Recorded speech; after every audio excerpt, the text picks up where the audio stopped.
যে মামলার ধারা, সেই মামলার ধারা লেখা আছে বাংলাদেশ শ্রম আইন 2006-এর 303, 307 ও 352 ধারায় অপরাধ বিচারের আবেদন।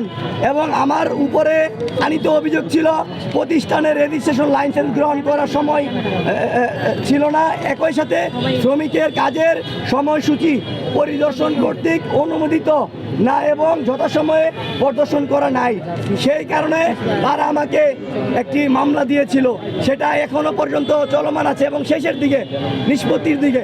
কিন্তু সামাজিক যোগাযোগের মাধ্যমে সেই ফ্যাসিস্টের লোকজন বিভিন্নভাবে আমাকে বিতর্কিত করার জন্য, এবং আজকেও আমি যে এখানে আসব তারা আমার ছবি দিয়ে লিখেছে শাহবাগে গিয়ে একে প্রতিহিত করুন, একে মারতে পারলে এত লাখ টাকা দেওয়া হবে।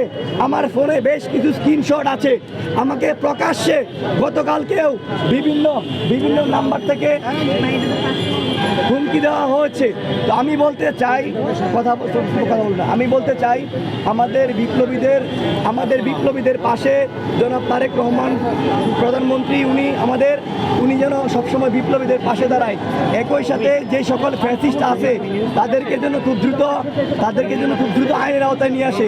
আর একটা কথা বলি, আমাদের এই বাংলাদেশের মানুষ মেহনতি মানুষ, খেটে খাওয়া মানুষ। আসছে রমজানের ঈদ, আমি কলকারখানা এবং যতগুলো গার্মেন্ট ফ্যাক্টরি আছে সকল মালিকদের কাছে বিনীতভাবে আহ্বান জানাবো, আপনারা ঈদের পরবর্তী সময়ে নির্দিষ্ট সময়ে কর্মচারীদের বেতন ভাতা সঠিক সময় দিয়ে রাখবেন।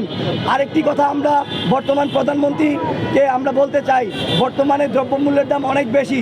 যেহেতু আমাদের বাংলাদেশে 8টি বিভাগ আছে, 64টি জেলা আছে, প্রত্যেকটি বিভাগীয় জেলা এবং উপজেলা শহরে নির্দিষ্ট ম্যাজিস্ট্রেট মাধ্যমে যে সকল বাজার আছে সেগুলো যেন সঠিকভাবে পরিচালনা করা হয়, যে নিত্য প্রয়োজনীয় জিনিসের দাম কি বেশি নিচ্ছে কিনা, যদি নিয়ে থাকে সেই জায়গায় যেন নিউজ করা হয় এবং তাদেরকে দৃষ্টান্তমূলক শাস্তি দেওয়া হয়।